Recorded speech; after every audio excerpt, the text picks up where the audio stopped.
And after 5 days Ananias the high priest descended with the elders, and with a certain orator named Tertullus, who informed the governor against Paul. And when he was called forth, Tertullus began to accuse him, saying, Seeing that by thee we enjoy great quietness, and that very worthy deeds are done unto this nation by thy providence, we accept it always, and in all places, most noble Felix, with all thankfulness. Notwithstanding, that I be not further tedious unto thee, I pray thee that thou wouldest hear us of thy clemency a few words. For we have found this man a pestilent fellow, and a mover of sedition among all the Jews throughout the world, and a ringleader of the sect of the Nazarenes, who also hath gone about to profane the temple, whom we took, and would have judged according to our law. But the chief captain Lysias came upon us, and with great violence took him away out of our hands,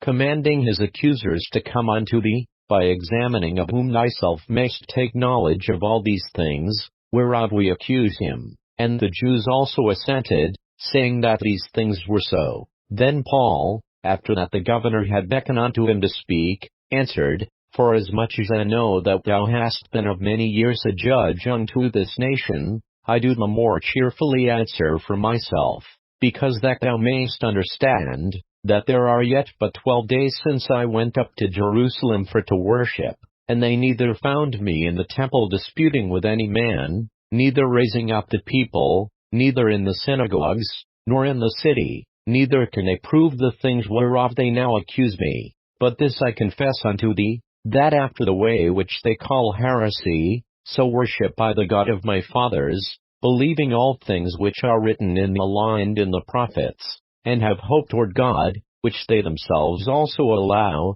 that there shall be a resurrection of the dead, both of the just and unjust. And herein do I exercise myself, to have always a conscience void of offense toward God, and toward men. Now after many years I came to bring alms to my nation, and offerings, whereupon certain Jews from Asia found me purified in the temple, neither with multitude, nor with tumult, who ought to have been here before thee, an object, if they had aught against me. Or else let these same here say, if they have found any evil doing in me, while I stood before the council, except it be for this one voice, that I cried standing among them, touching the resurrection of the dead I am called in question by you this day. And when Felix heard these things, having more perfect knowledge of that way, he deferred them, and said, When Lysias the chief captain shall come down, I will know the uttermost of your matter. And he commanded a centurion to keep Paul,